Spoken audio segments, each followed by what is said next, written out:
Come with me back to one of the most magical ages of childhood, 6. Your mind was exploding with the powers of imagination. Your vocabulary rocketing to thousands of words you could now recognize and use. When a neighborhood kid knocked on your door and asked, "Want to play?" you had one overwhelming urge to say yes. If you're like me, you spent hours testing the lengths of your superpowers. Wondrous, right? Well, the age of 6 is also a turning point. According to researchers, it's when most girls start to believe that boys are smarter than they are. As a mom to 6-year-old twins, a boy and a girl, this isn't research, it's personal. As a consultant who focuses on making workplace cultures more inclusive to women, I tackle grown-up versions of this bias every day. Unless you're just parachuting into our modern world, you know that women make up a tiny fraction of business leaders. In fact, there are more male CEOs named John or David than there are total female CEOs running big businesses today. That's despite the fact that women make up half the population, half the US workforce, and are the most educated group of our time. In my line of work, I see more companies today proclaiming that they value women. Some set hiring quotas, some groom women for the management fast track, others fire leaders who have a record of not respecting women. And those actions are meaningful, don't get me wrong. But I believe the gates of large-scale change are lined with small-scale disruptions. See, companies today are moving away from a strict hierarchy where work is commanded from above and intently overseen. More businesses are shifting toward a team of teams, one where we quickly join, meet, and disband from teams, only to do it again on the next project. We're collaborating with each other more, not less, and we're doing it through meetings. How do you feel as you trudge into that early morning meeting on a dreary Monday? Yeah. Yeah, there's a good reason for that. These daily team encounters don't tend to bring out our best thinking, but they could. How? I'll give you a hint. It has to do with women. Today, I'm going to give you 3 ways you can disrupt gender bias at work through meeting culture. By rethinking who's at the meeting table, by unleashing people's best thinking and ideas, and by making people feel heard. First of all, who you invite to the meeting means everything. It colors not only the decisions we make, but the results we create.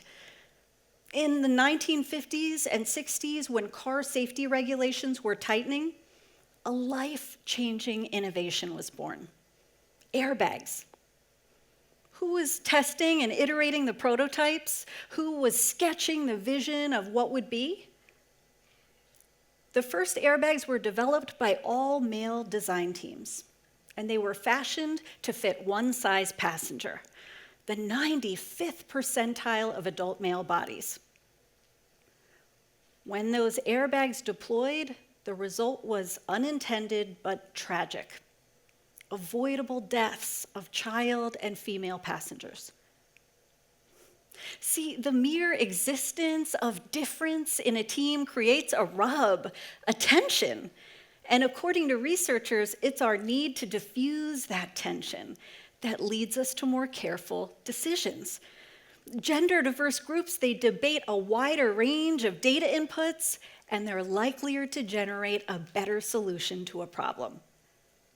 Tension isn't this sign of strain to be avoided in a meeting. It's actually a sign of health. What if I told you when we do this right, more people live? In parts of Africa, the provision of water has long been seen as women's work. Life-saving, life-sustaining water. And yet, when new water improvement projects come to communities, ironically, women's input, their counsel, is not always sought out. Where women have gained a seat at the table, though, it's making a difference. In fact, when there are more women among project engineering teams and community representatives, life-altering freshwater projects are 6 to 7 times more effective, and they last longer. Women don't need to be granted a voice. We already have them. What can you do to amplify those voices? Say the names of people who should be in the room, staffed on the project, or leading the charge. Advocate, nominate, and use your power and position to name drop. Rather than retrofit our services and products to women, involve them from day one. Inviting women to the table improves diversity, yes, but it doesn't guarantee inclusion. There's something else that drives better team performance, and it's something you learned in kindergarten: taking your turn. When there's shared airtime in a meeting where no one person dominates, meeting results improve.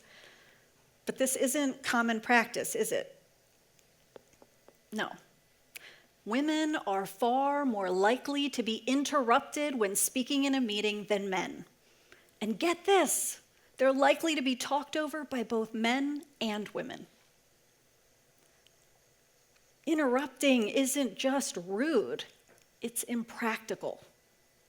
We not only diminish a woman when we interrupt her, we lose out on her thinking, her idea. Why does this matter? Across our culture, women say less in the public domain, from writing fewer newspaper opinion pieces to being featured less often as experts in the media. Women have fewer speaking roles in films. Remember age 6? Even children's books are likelier to have male central characters. Messages are everywhere that men can and should sound off. In fact, just this year, PepsiCo faced a social media backlash when they suggested they would make a subtle Dorito, just for women, one that would be quiet when crunched. Yes, the priority of our time. Yes, quiet chips. Yeah. How can you interrupt interruptions? Ask women to speak first. Research shows when a woman speaks first in a meeting, other women are likelier to speak up too. Echo women's messages. Give credit and visibility to the originator of an idea. Use an app. Yeah, there's an app for that. Gender Timer and Woman Interrupted track either who speaks in a meeting or who gets cut off to illustrate that this happens more often than we think. Why is this so important? Even the best intentioned meritocracy can become a mirror-tacracy. Similarity is one of the strongest drivers in who we're likely to befriend, admire, or endorse. All of us have used similarity or the airport test to make an important decision at work. Who would we want to be stuck in Minneapolis with during a 6-hour layover? Often, someone like us. What do we call this at work? Culture fit. Who best matches and corresponds to us? But I'm challenging you to use the life raft test instead. Imagine your plane has crash landed. You're bobbing adrift with 4 other people in a dark, unknown ocean. Would you want everyone to think like you? To have the same problem-solving approach as you? the same exact temperament as you? No. As you staff teams and vet candidates, let's end culture fit. Annihilate it. Activate culture add. Be skeptical when a team comes to a collective rationalization for something with little or no dissent. If your team suffers from overconfidence, we'll invite skepticism. When you attend a meeting with a woman, round up. Assume she's more credible or expert than you initially think. You will treat her accordingly. Let's do a quick thought experiment. Think back to a time you were in a meeting, you had something to share, but you held back.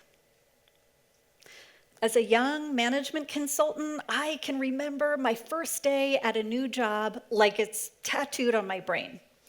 I was hired to assess workplace cultures and leadership using assessments that I would design. I was in nerd heaven. Well, I was headed to my first meeting a few floors up from my office, and I happened to ride up with my boss's boss, attending the meeting with me. Now, he was a commanding presence, this titanic, 6-foot-plus former Marine colonel. As we exited the elevators, I saw 2 hallways, and I asked what I thought was a harmless question. Which way is the large meeting room?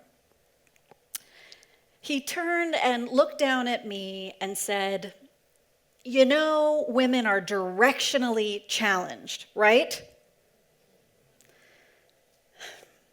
That was the last question I asked of him.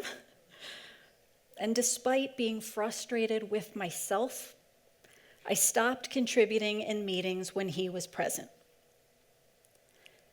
When you wear your power and you use it to reduce people, trust me, they will disengage. Psychological safety is the degree to which we feel comfortable sharing our perspective without fear of humiliation. And it's been consistently identified as the top attribute of the highest performing teams at Google. Sounds like lightning in a bottle, doesn't it? But in meetings, women experience this safety less than men. Amy Edmondson at Harvard University found that women are more reluctant to share an underdeveloped idea, one that lacks proof or evidence. Feeling safe to speak is human. It shouldn't be negotiable. Each of you can make meetings safe places to speak up by setting the example. Foster a no-fear culture. If you're a leader, recognize the power of your stature. Speak after your team voices their opinions on an issue, not before. To make it less risky to contribute, ask people what ideas wouldn't work, and then afterwards, ask them what ideas would work. Realize the impossible bind a woman's put in if she's diminished or seems galled in a meeting. If she says nothing, she appears weak. If she challenges an offender, she can't take a joke. Shoulder some of the burden here by speaking up. Unconscious bias is the unfinished business of our time. You can stand aside as a passive observer, or you can take some of the tiny actions I've shown you and use them to disrupt business as usual. We are the workers we've been waiting for. We are the future of work. We have to know that and constantly reaffirm it to shape the work world we want. Regardless of your gender, you're tangled up in the problem, and you're the answer to the problem. I'm issuing a call to interrupt gender bias, an invitation to healthy tension. This is the next step. Thank you.